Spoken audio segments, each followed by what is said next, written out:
অন্যান্য পিছপৰা শ্ৰেণীৰ সন্মিলন বিভিন্ন ক্ষেত্ৰত চৰকাৰী সা সুবিধা সেই সা সুবিধাৰ পৰা বঞ্চিত হৈ আছে আৰু এইখন আমাৰ ২৫তম জিলা ত্ৰিবাৰ্ষিক অধিৱেশন। এই অধিৱেশনত আমাৰ ৰাজ্যিক কমিটিৰ সন্মানীয় সভাপতি অমৰ গগৈ ডাঙৰীয়া উপস্থিত হৈছে।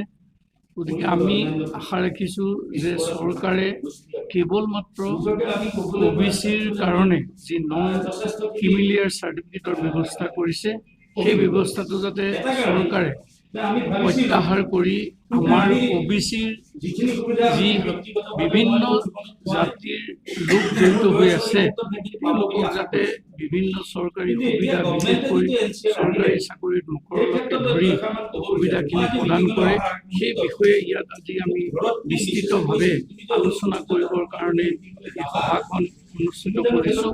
আজিৰ এই সভাখনতে আমাৰ জিলা কমিটিৰ এখন নতুন পূৰ্ণাংগ সমিতি গঠন কৰা হ'ব।